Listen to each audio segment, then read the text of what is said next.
You won't believe what just happened to Diana Bahati. Kenya's self-proclaimed richest female artist is breaking down in tears after shocking revelations have just surfaced the internet that could cost her millions. Her hit song, Bibi Tajiri, the anthem that took the internet by storm, might not even belong to her. Lucas Bikedo, the legendary producer behind the Easter's timeless hit, Saree, has just vowed to sue for copyright theft. And when Diana heard what he said, she completely lost it. Cameras caught the emotional moment that left fans speechless, but that is not all. Wait until you see the real reason behind her breakdown and the shocking evidence that could change everything about her career forever. Is this the end of Bibi Tajiri or just the beginning of Diana's biggest fight yet? Let's dive into the full story so that you guys can get to understand whatever is happening. Diana Bahati and her husband's stable EMB Records dropped a song dubbed Bibi Tajiri with beats from the late Esir without permission. And Lucas Bikedo of Ogopa DJs has hinted at suing the celebrity couple for failing to seek the stable's authorization. Let that sink in for a moment. We're talking about unauthorized use of one of Kenya's most legendary hip-hop tracks. And this is not just some minor issues. This is a full-blown copyright infringement case that could potentially destroy Diana Bahati's music career before it even properly takes off. But wait, there is so much more to the story. But before I tell you about the devastating consequences Diana could face, let me give you a full context of how we got here. The song was flashy, expensive, looking and dripping with luxury, everything Diana known for. She flaunted wealth in it, claimed superiority in the rap game, and boldly declared herself as Kenya's best female rapper. The confidence was sky high, the production looked expensive, and initially, the views started rolling in. Issa Mari Wangui, better known by his stage name Esir, was a Kenyan hip-hop artist who was famous for his deft lyrical ability and command of the Swahili language. And even after his death, he is still widely regarded as one of the best rappers to have emerged on the Kenya's hip-hop scene. Esir wasn't just any artist, he was the artist who proved that Kenya's hip-hop could compete to the global stages. His song Saree became one of his most iconic tracks. The instrumental, the vibe, and the entire production was courtesy of Ogopa DJs, specifically produced under the legendary leadership of Lucas Bikedo and his brother Francis Bikedo. These were not just random producers, they were the architects of the boomba or kapuka sound that defined the entire generation of Kenyan's music. For many Kenyans, Esir's music represents a golden era. It represents authenticity, raw talent, and the beginning of Kenya's urban music revolution. His songs aren't just tracks, they are cultural artifacts. They are pieces of history that are deeply cherished and fiercely protected by his fans and by the people who created them.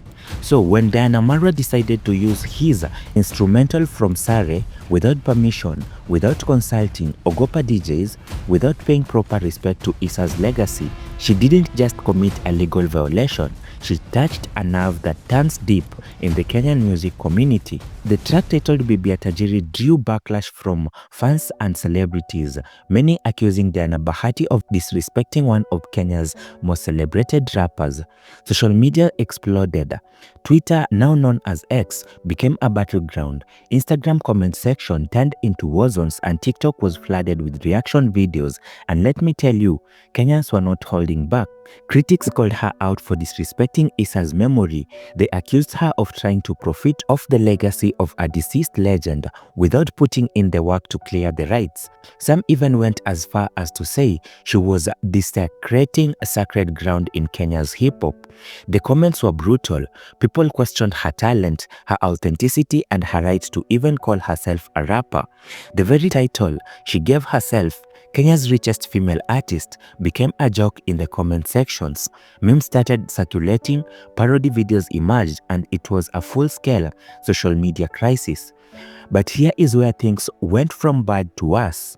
Because while Diana might have been able to weather the social media storm, she couldn't escape what was coming next. The legal hammer was about to drop. Now, for those who don't know, Ogopa DJs isn't just any music label. This is the powerhouse that shaped Kenya's music in the early 2000s. Founded by brothers Francis and Lucas Bikedo, along with their manager Banda, Ogopa DJs was responsible for launching the careers of East Africa's biggest stars. They worked with Bebe Cool, Chameleon, Red Sun, and of course esir. They created the sound that defined a generation, and here is the crucial part. They own the rights of esir's music. Every instrumental, every beat, and every production element from his catalog belongs to them. So when Diana Marwa used the Saree instrumental without authorization, she didn't just offend fans, she violated intellectual property law. Lucas Bikedo of Ogopa DJs has hinted at suing the celebrity couple for failing to seek the stable's authorization. And a lawsuit, we're not talking about a cease and desist letter, we're not talking about a friendly negotiation, we're talking about a full-blown legal action that could have devastating financial and professional consequences. But there is more, because this isn't about the song. This case could set a precedent for how copyright is enforced in Kenyan music industry. It could change how artists sample older tracks, and it could redefine what constitutes fair use in Kenyan entertainment law. The stakes couldn't be higher, and Diana is right in the middle of it. So what exactly is Diana facing here? Let's break down the potential consequences. First, there are financial penalties. Copyright infringement cases can result in massive fines, and we're talking potentially millions of shillings in damages. The copyright holder can claim lost revenue, punitive damages for willful infringement, and compensation for reputational harm. In the international copyright cases, we have seen settlements ranging from hundreds of thousands to millions of dollars. Second, there is issue of the song itself. If Ogopa DJs wins the case, Diana could be forced to take down Bibi Tajiri from all platforms: YouTube, Spotify, Apple Music, everywhere. All those views and that streaming revenue gone in an instant. But it doesn't stop there. Any money she already made from the song could be seized, every shilling from streams, downloads, and even YouTube, and revenue could be claimed by Ogopa DJs as compensation. Sources close to Diana report that she has been absolutely devastated by this entire situation, and the woman who confidently proclaimed herself Kenya's richest female artist is now reportedly breaking down in tears behind closed doors.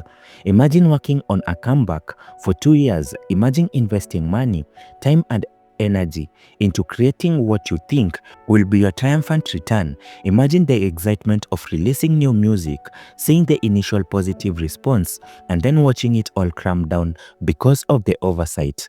Diana didn't expect this. Nobody expected their career to potentially end because of copyright issues. But that's the harsh reality of the entertainment industry.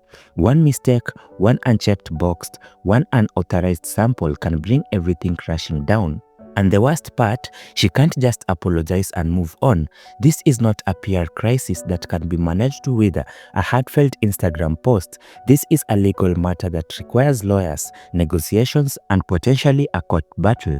So there you have it, the complete story of how Diana Marwa's triumphant comeback turned into a potential career-ending crisis, from confident proclamations of being Kenya's richest female artist to breaking down in tears over a copyright lawsuit that could cost her millions. What happens next? Only time is going to tell. Will Ogopa DJs follow through with their lawsuit? Will Diana Bahati and Bahati reach a settlement? Will Bibi Tajiri be taken down permanently, or we'll have to wait and see? But one thing is certain, this story is far from over, and I'll be here to bring you every update, every development, and every twist and turn in this saga. Make sure you subscribe and hit the notification bell so you don't miss any updates. Drop comments below telling me what you think. Should Diana face the full consequences of her actions, or should she be given a chance to make things right? I want to hear your thoughts, and if you made it this far, thank you for watching. I'll see you in the next video.